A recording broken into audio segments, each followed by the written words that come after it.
Hi, I'm Kat Mahaffey, and I have been worried about online privacy for quite a while. I was aware that corporations made lots of money from collecting and selling user data, but I never really understood how it all worked. Just always felt a bit dark and mysterious to me. But what really set me on a journey of discovery recently was when I searched for the Milk Bar website because my daughter wanted a birthday cake. So in case you're not familiar, Milk Bar is a boutique bakery in New York City. It's one of my daughter's favorite bakeries. Anyway, I was on the Milk Bar site for just a couple of minutes, just checking the delivery dates and prices, and I was on my MacBook. Well, right after that, I pulled out my phone to check Facebook, and I immediately saw ad after ad after ad for Milk Bar. How did that happen so quickly? Across apps, across devices. I wanted to know, so I did some digging, and here's what I discovered. This is complicated. But it's not so complicated that we can't understand the bigger picture of what's happening. Corporations are making billions of dollars by tracking and collecting data on users through their browser searches, their social media clicks, likes, views, and shares, shopping habits, both online and in person, and their news feeds. Now, we're told that this tracking of our digital movements is designed to enhance our online experience, to make things quicker and more tailored to each user. This tracking takes place through various means. And after a lot of research, I still cannot explain to you how this happens at the coding level. But I don't need to. It's clear that tracking tools do much more than help us access our online accounts more quickly. And if they tailor our experience at all, it's like one of those ill-fitting tailor dresses that's really uncomfortable. So, in case you're wondering how all of this translates to big money, let me share two examples that will help you visualize this marketplace for data. The first is targeted ads. When users log into an account through an app or website, a tracking code latches onto them. Now, we know some of these codes are called cookies. But you should be aware, cookies are getting a bad rap lately. So companies are hard at work coming up with other ways to track us. So don't be too impressed when you start hearing companies brag about how they no longer have cookies. Anyway, these tracking tools latch onto us and they follow us from website to website and app to app. And they continue to follow us across any other devices that we're also logged into. This includes our phones, tablets, computers, and smart TVs. The sites use this data to feed algorithms that predict how we might behave or what we might think. And then they target us with ads and content. So this is how Facebook learned about my visit to Milk Bar. I was logged into Facebook on both my MacBook and my phone. And you see Milk Bar purchases ad space through Facebook. So as soon as Facebook knew I was interested in a birthday cake, this triggered that cascade of ads to lure me back to the Milk Bar website. Corporations sell these targeted ads at a premium because they are targeted at users who are most likely to be interested in that product. Now, the other way that they make a lot of money on our data is by selling user data. So not only are they collecting and storing our data, but they're also selling our data, which means that my visit to Milk Bar was likely shared with lots of other birthday cake companies. And these data sales almost always include our personal information, like our phone numbers, our email addresses, and our locations.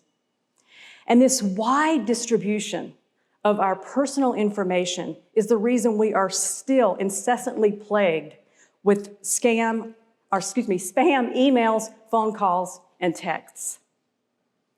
So some of you might be thinking at this point, why should I care about any of this? You're not doing anything illegal or dangerous, so why should you care if an unseen AI is tracking you? I hear this a lot. But this tracking of our digital movements results in much more than just Milk Bar ads or annoying spam texts. There is ample evidence that current data privacy practices exploit the vulnerabilities of all users and endanger our democracy. Here's what most of us are missing.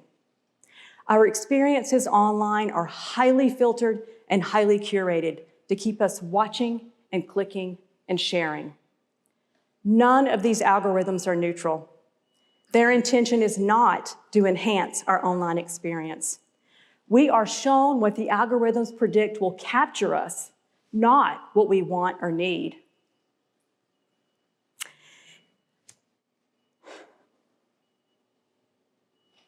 In essence, we become trapped in these filtered bubbles that limit our perspective, convey a false sense of groupthink, and with pinpoint accuracy, exploit our innermost fears and weaknesses.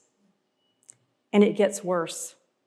This is not only an infringement on our individual freedoms, it's also detrimental to our communities, to our loved ones, to those most vulnerable in our society. You see, data is sold freely across the web. And too often, the entities that purchase that data have nefarious intentions. And this includes mental health concerns. Consider the high school junior who's excited about their first prom. So they may do a quick search about how to lose 5 pounds before the big day. And then they are bombarded with ads and content about how to lose weight and how to look good. It follows them everywhere they go. Twitter, Instagram, TikTok.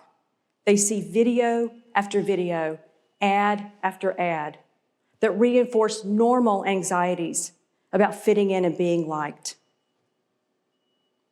This can lead to dangerous body dysmorphic disorders and mental health crises. We have done a lot and keep working on bullying in schools and even cyberbullying, which is hugely complicated. But this is bullying at the corporate level. And predatory promoters of this kind of content are contributing to a steep decline in the social emotional well-being of a whole generation. I mentioned earlier about getting trapped in these filtered bubbles. Well, think also for a minute about the engaged American voter who searches online for information about a candidate for an upcoming election. You know, algorithms figure out pretty quickly whether someone is conservative or progressive. And then that person becomes trapped in a feedback loop from one side of the political spectrum. And because the algorithm needs to keep feeding content to that user, needs to keep that user clicking and liking and sharing, it pulls content from the fringes, too often tapping into disinformation campaigns by bots and trolls that send users down rabbit holes that perpetuate fear and hatred across party lines and ultimately undermine our faith in our election systems and our elected officials.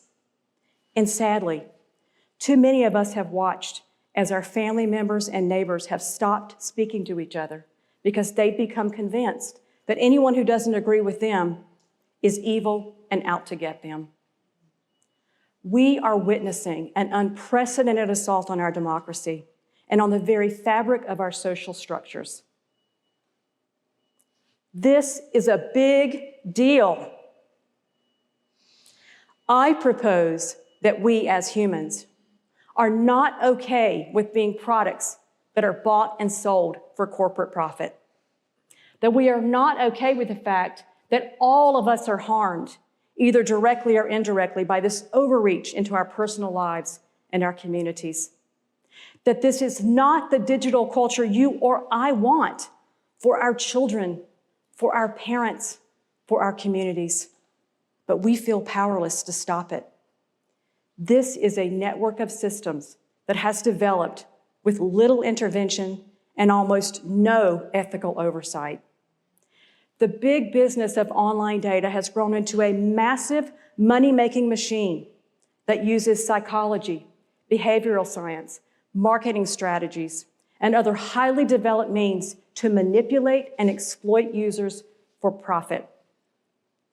Now, I don't believe that we are helpless, but what can we do? Now, let me be clear. I am not here to advocate that we should give up our freedom to live our fullest lives and participate in digital culture.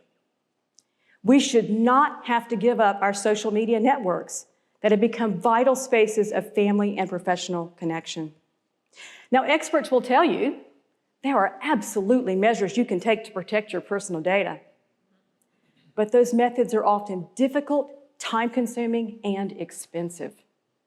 We should not have to purchase VPN networks for our home. or spend enormous amounts of time deleting our browser histories or downloading and reviewing our personal profiles. We deserve better than this. This is a systemic issue that must change. What we can do is educate ourselves, because this invasive industry thrives on our ignorance, on our willingness to accept that this is just the way things are and that we are powerless to stop it. First, we need to educate ourselves about what all the agreed-to-all banners are online that we just click through because it's blocking our view of a website. Second, we must insist on a higher code of ethics for our online data. A code of ethics that puts users, humans, above the needs of corporate greed. We need legislation that holds corporations accountable for protecting our privacy. Laws that hold corporations accountable for who they sell our personal information to and for what purpose. Third, we can use our collective voices on the very platforms that are invading our privacy to expose these practices for what they are: dangerous and unnecessary intrusions on our privacy, our financial security, and our way of life. And the best news is, with just a little education, we can understand what's happening and who the biggest privacy violators are. Join with me today and start your education path with two important sites: privacyrights.org and privacyinternational.org. This is our internet. Let's do this. Let's take back the internet. Thank you.